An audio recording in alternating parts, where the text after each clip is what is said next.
உணர்ந்துக்கங்க. உணர்வு உணர்ச்சியை விட ஆற்றல் மிக்கது. அந்த உணர்வில் நம்ம வாழணும். இப்பதான் உண்மையான கல்வியே நமக்கு கிடைக்கும். இப்ப நமக்கு கிடைச்சிட்டு இருக்கிற இரவல் அது உதவாதது. பணம் சம்பாதிக்கிறதுக்கு வாழ்க்கை நம்மளும் நினைச்சுக்கிட்டோம். மனிதர்களாக இருக்கக்கூடியவங்களுக்கு ஒரு மிருகங்களுக்கு கிடைக்கக்கூடிய கண்ணி கூட கிடைக்கிறது இல்லை.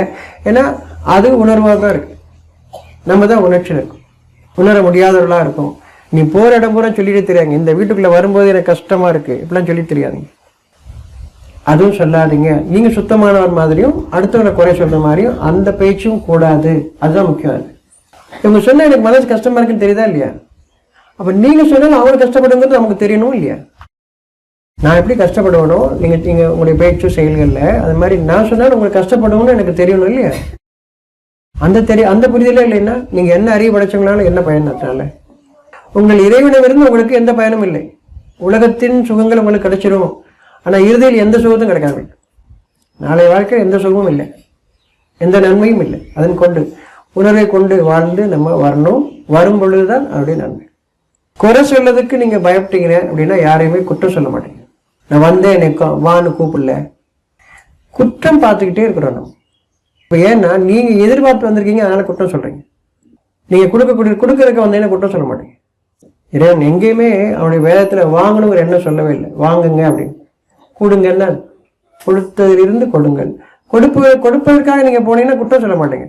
நீங்க தான் கொடுக்கணும்னு போயிட்டீங்க, அப்புறம் என்ன? வாங்கன்னு சொன்னாதான் கொடுப்பேன் அப்படி கண்டிஷனா? நீங்க வாங்கணும்னு போனதுனால குற்றம் சொல்றீங்க. இல்லை குற்றம் வராது. குறை பார்க்க மாட்டீங்க. குறை பார்க்கறதுனால குற்றம். இதெல்லாம் நம்மகிட்ட இருக்கு. நம்ம எல்லாம் அப்படி இல்லைன்னு யாரும் நான் சொல்ல வேண்டாம். எல்லாத்தையும் இருக்கு.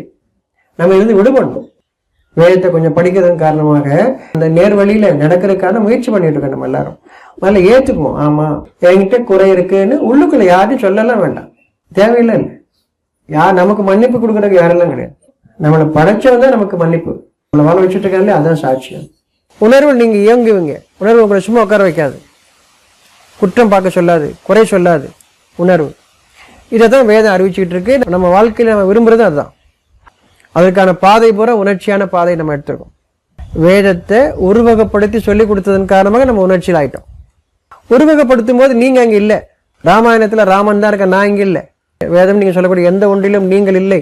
உங்களுக்கு வழிகாட்டாது. வேதத்தில் நீங்கள் இருக்க வேண்டும். வேதத்தின் விளக்கங்களில் நீங்கள் இருக்க வேண்டும். இப்பதான் வழிகாட்டும். உணர்வுல உங்க மனசு தான் தெரியும். உணர்ச்சியில் உங்க உருவம் தான் தெரியும். எல்லாமே குறையா சொல்லுவீங்க. வேதம் மறைவானவற்றை அறிவிக்கிறது. இதெல்லாம் நமக்கு அந்த விளக்கங்கள் பூரா உருவ ரீதியா சொல்றாங்க. நம்மளை பிரிச்சுக்கிட்டே இருக்கு, பகையாக மாத்திக்கிட்டே இருக்கு.